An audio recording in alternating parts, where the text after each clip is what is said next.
Welcome once again to little organize life coach with love. അപ്പോൾ നമുക്കൊക്കെ ശത്രുക്കൾ ഉണ്ടാവാറുണ്ട് അല്ലേ? എന്തെങ്കിലും കാരണത്താൽ നമ്മുടെ മനസ്സ് വേദനിപ്പിച്ചവരെ നമ്മൾ ശത്രുക്കളായിട്ട് കരുതും. അപ്പോൾ ഈ ശത്രുതയ്ക്കൊരു പ്രശ്നമുണ്ട്. എന്താണെന്നറിയോ? We will be in there present for ever. പിന്നെ നമ്മൾ അവരെ ആലോചിച്ചു കൊണ്ടേയിരിക്കും. അവരുടെ ഒരു തടവറയിൽ നമ്മൾ ആയി മാറും എന്നാണ് പറയുന്നത്. ഒന്ന് ആലോചിച്ചാൽ ശരിയല്ലേ? ചിലർ അവരുടെ ലൈഫ് ടൈം മുഴുവൻ ചിലരോടുള്ള പക വെച്ചുകൊണ്ടിരിക്കും. പക്ഷെ എന്താണ്, അവർക്ക് 24 hours അവരൊരു 12 to 13 hours ഇവർ തന്നെ ചിന്തിച്ചുകൊണ്ടിരിക്കും. വേറെ ഒന്നും ഇവർക്ക് ചിന്തിക്കാൻ നേരം കാണത്തില്ല. How to get rid of those things, how to make revenge on them എന്നൊക്കെയുള്ളത്. അതുവരെ ഒന്നും പോയില്ലെങ്കിലും ഷേക്സ്പിയർ പറഞ്ഞിരിക്കുന്നത് എന്താണെന്നറിയോ?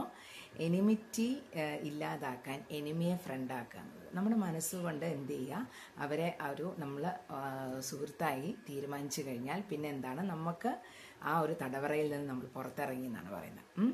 നമ്മൾ അതിൽ നിന്നൊരു പാഠം ഉൾക്കൊള്ളണം. What they have taught us എന്നുള്ളത് നമ്മൾ അറിഞ്ഞിരിക്കണം.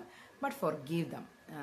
അവർക്കങ്ങ് മനസ്സുകൊണ്ട് മാപ്പ് കൊടുത്തേക്കണം. നേരിട്ട് കാണുമ്പോൾ നമ്മുടെ ഇമോഷൻസിനെ നമ്മളൊരിക്കലും വഞ്ചിക്കരുത്. നേരിട്ട് കാണുമ്പോൾ നമുക്കുള്ള അത് നമ്മൾ പ്രകടിപ്പിക്കുക തന്നെ വേണം.